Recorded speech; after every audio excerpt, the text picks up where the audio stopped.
Hai, selamat datang kembali di channel saya. Pada kesempatan kali ini saya akan memberikan ulasan ringan mengenai motor saya, Suzuki Satria F150 edisi khusus Black Predator.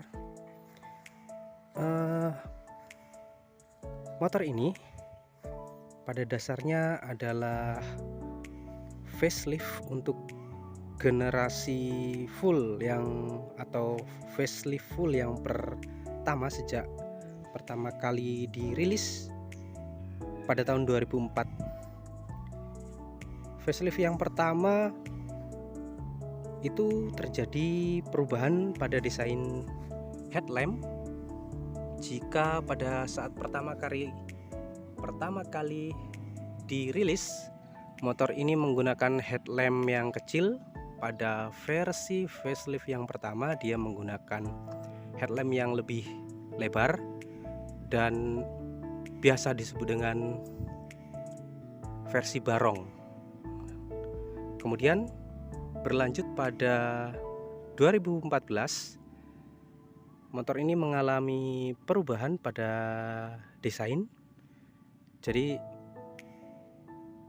mengalami facelift secara keseluruhan, tapi tidak meninggalkan desain dasarnya, hanya perubahan-perubahan minor dengan garis-garis lebih tegas dan lebih tajam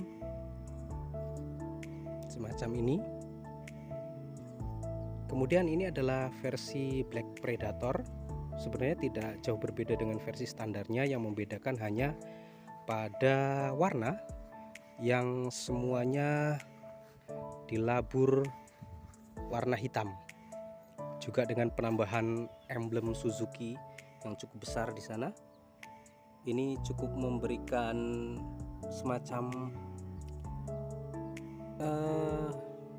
kepercayaan diri dan juga sebagai memberi kesan identitas yang kuat.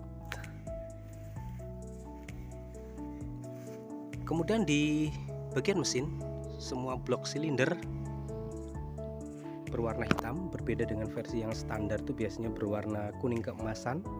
Sementara untuk versi ini semuanya berwarna hitam, bahkan sampai knalpot itu berwarna hitam. Tapi untuk milik saya ini sudah saya ganti dengan warna glossy atau chrome, karena knalpot standar bawaannya sudah kropos. Kemudian saya mencari penggantinya, tidak ada stok, yang hanya tersedia adalah versi standar yang chrome ini.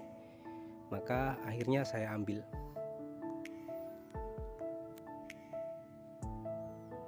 Kemudian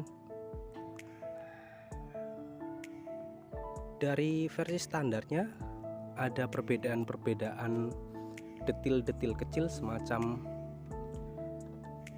sirip-sirip pada lubang angin ini, fin.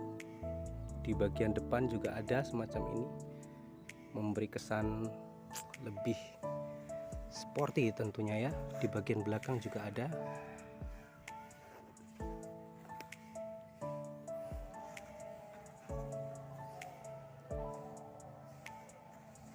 Untuk spakbor depan punya saya ini sudah saya ganti dengan menggunakan New Jupiter MX 135. Kenapa saya ganti? Karena menurut saya versi bawaan atau standarnya itu terlalu kecil, jadi kurang proporsional menurut saya. Kemudian saya pernah mencoba beberapa, tapi yang paling cocok adalah milik Yamaha Jupiter MX 135 ini.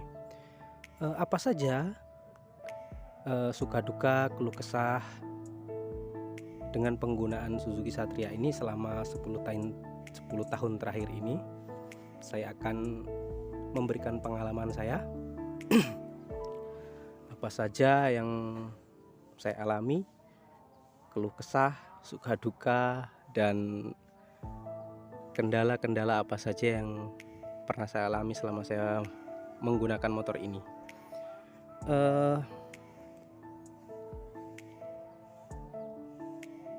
Barangkali secara umum saya akan memberikan gambaran apa saja sih kelebihan motor ini. Jadi seperti yang kita tahu, kapasitas kita akan mulai dari mesin dulu ya. Jadi yang kita tahu bahwasanya kapasitas mesin ini adalah 150 atau lebih tepatnya 147, yang kita genapkan menjadi 150. Ini adalah mesin yang cukup powerful untuk zamannya pada saat itu, bahkan mungkin sampai saat ini juga termasuk mesin dengan basis yang cukup kencang atau cukup berperforma.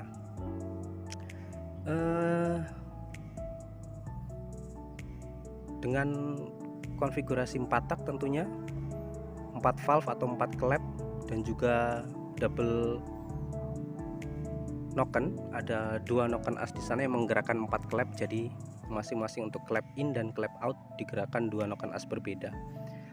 Untuk pendinginan masih menggunakan pendinginan udara, dibantu dengan oil cooled atau pendinginan oli ya. Di sini ada sebuah sirip-sirip semacam radiator, tapi di sini berisi oli yang bersirkulasi melalui selang ini masuk ke dalam karter mesin, kemudian terus bersirkulasi sembari mendapat bantuan dari terpaan angin ketika melaju. Jadi ini bertujuan untuk membantu menjadikan kondisi oli tetap pada kondisi yang ideal. Kalau untuk panas tetap panas dia, hanya saja dibantu dengan sirip pendingin ini yang membantu melepaskan panas. Kemudian dari desain motor ini cukup ramping, compact, tidak begitu berlebihan. Dalam artian kalau kita boleh menggunakan istilahnya adalah lebay atau mocil yang dimoge-mogekan ya, tapi ini tidak, jadi cukup proporsional. Desainnya cukup tajam, meruncing sehingga memberikan kesan yang sporty, juga aerodinamis tentunya.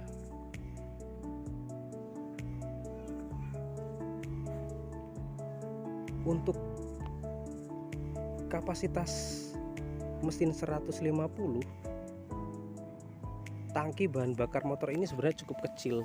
Untuk motor ini sendiri kalau tidak salah hanya berkapasitas 4,7 liter, artinya tidak sampai 5 liter. Artinya jika motor ini digunakan untuk perjalanan jauh, maka kita akan sering-sering berhenti untuk kembali mengisi bahan bakar.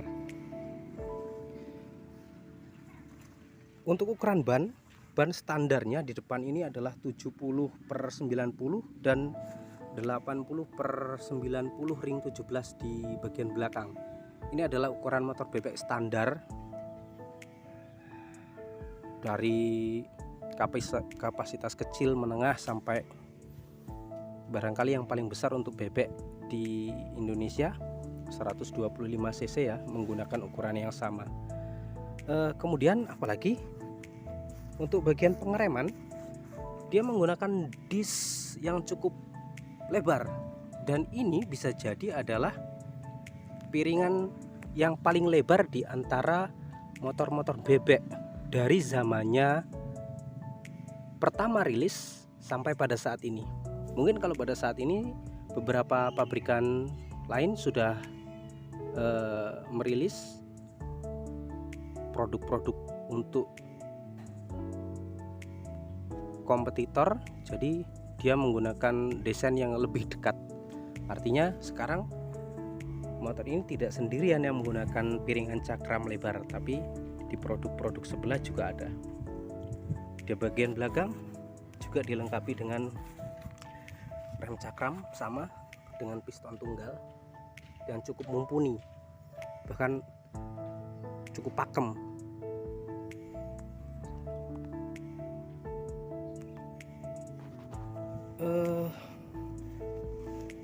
Untuk speedometer di sini dia kombinasi antara analog dan digital. Jadi analog untuk menunjukkan RPM putaran mesin ya, kemudian digital untuk menunjukkan kecepatan di sana. Di sini ada indikator RPM. Sebenarnya fungsinya ada mode di sini, tapi secara umum fungsinya ini tidak akan mempengaruhi performa mesin. Fungsinya hanya memberikan tanda atau indikator di mana kita akan mulai mengoper gigi. Jadi pada RPM tertentu dia akan menyala. Nah, pada saat itu kita diingatkan untuk mengganti atau mengoper gigi. Jadi tidak ada kaitannya dengan perubahan performa mesin. Berbeda untuk moge-moge barangkali di atas 600 atau 1000 cc, barangkali mode berkendara seperti ini akan mempengaruhi karakter mesin ketika diubah. Tapi untuk motor sekelas ini tidak, hanya sebagai indikator saja. Kemudian saya akan, setelah tadi beberapa karakter dan juga kelebihannya, saya akan mengulas sedikit kekurangannya nih. Kekurangannya saya akan mulai daripada posisi berkendara. Barangkali untuk masalah ergonomi, karena ini memang bukan motor yang dipergunakan untuk komuter dalam artian untuk keseharian, untuk membawa barang dan sebagainya. Memang dalam desainnya, karakter dasar motor ini didesain untuk performa, jadi ergonominya sangat tidak nyaman sekali. Untuk saya sendiri saya lebih condong agak sedikit membungkuk ketika mengendari motor ini, dikarenakan memang posisi stang ini lebih landai daripada motor bebek pada umumnya, motor bebek standar. Tapi memang posisi itu yang paling pas. Kemudian kekurangan yang lain adalah bahwasanya ketika dipakai untuk berboncengan 2 orang, beban akan terasa begitu dibebankan pada bagian belakang, sehingga kalau kita bawa agak sedikit kencang pada tikungan itu terasa sekali agak kurang stabil.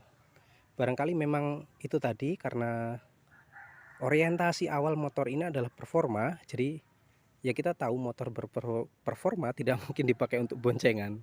Kan kita nggak pernah melihat ada pembalap di sirkuit boncengan ya. Jadi itu kekurangannya. Kemudian selanjutnya pada desain, untuk ukuran kapasitas 150 motor ini sebenarnya cukup aerodinamis, tapi terlalu kurus. Dia akan terlihat sangat sporty dan agresif dari samping, tapi ketika dilihat dari depan,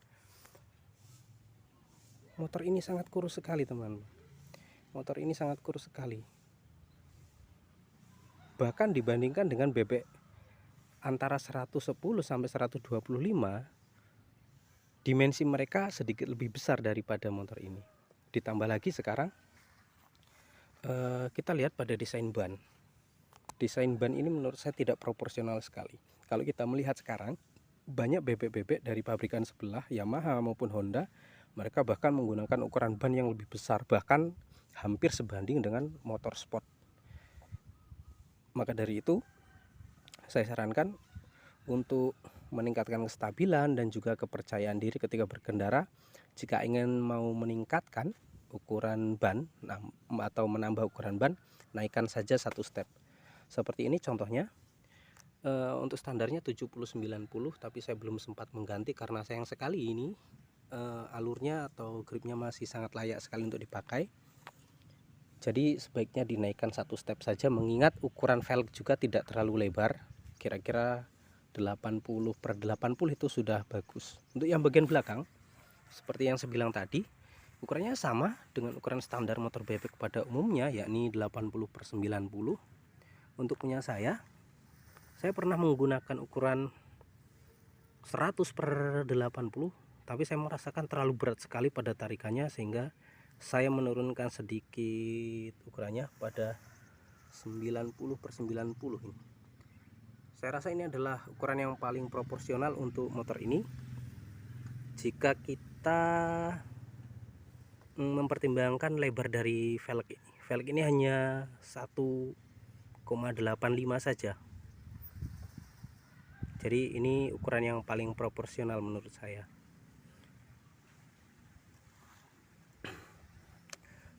Selanjutnya, kendala apa saja yang sudah saya alami ketika saya menggunakan motor ini sejak awal sampai pada hari ini? Saya tidak merasakan kendala yang berarti, tapi ada beberapa hal yang barangkali ini adalah umum sekali dialami oleh para pengguna Suzuki Satria F. Yang pertama, saya akan mulai dari sini. Baut di knalpot ini mungkin mayoritas hampir semua pengguna Suzuki Satria F pernah mengalami kejadian yang sama, yakni patah. Sebenarnya saya pernah diingatkan oleh kawan saya ketika motor ini baru pertama kali saya dapatkan untuk coba dibuka beberapa saat untuk menghindari kemacetan dalam artian baut ini tidak bisa dibuka. Saya tidak lakukan itu dan ternyata benar saja saya mengalami baut ini patah di dalam, hingga pada akhirnya memaksa untuk membongkar head cylinder ini, akhirnya dibor. Saya rasa hampir semua pengguna Suzuki Satria pernah mengalaminya. Kemudian di bagian kanan, karena dia menggunakan dua cam atau dua noken as tadi, maka dia membutuhkan rantai timing yang cukup panjang di sini. Dan itu untuk durability-nya untuk motor ini tidak cukup baik menurut saya. Karena apa? Ketika motor ini sering digeber pada putaran tinggi dan kecepatan tinggi, durability-nya akan sangat berkurang sekali, teman-teman. Jadi milik saya ini sudah saya ganti karena dia mengalami kekenduran. Jadi ketika pada RPM rendah akan memberikan suara berisik dan juga penurunan performa yang tidak signifikan, sebenarnya hanya sedikit saja. Kemudian kita beralih ke belakang. Untuk karet damper ini dia terbuat dari plastik, bukan karet seperti pada motor biasanya, sehingga ketika rantai mengalami kekendoran semacam ini, plastik ini daya redamnya kurang bagus, sehingga akan mengakibatkan bunyi berisik juga nih, karena bukan dari karet. Semestinya peredamnya dari karet. Kemudian hal-hal lain sepertinya tidak ada. Kalau masalah penurunan performa, saya kira itu wajar untuk motor yang telah berumur. Jika mengalami penurunan, itu adalah suatu hal yang wajar terjadi, karena bisa ditentukan dengan mulai ausnya beberapa part, beberapa kondisi tertentu juga ya, sangat menentukan sekali. Untuk menjaga performa saya kira bisa disiasati dengan servis rutin dan perawatan yang prima. Jadi itu bisa menjaga performa kendaraan. Saya kira itu saja. Jadi sejauh saya memakai motor ini tidak ada kendala yang berarti, artinya semua baik-baik saja. Untuk kondisi kendaraan, pada dasarnya semua motor, semua merek itu sama, tergantung bagaimana cara kita merawat dan memperlakukan kendaraan kita masing-masing. Baik, itu saja ulasan ringkas dan ringan dari saya. Sampai jumpa.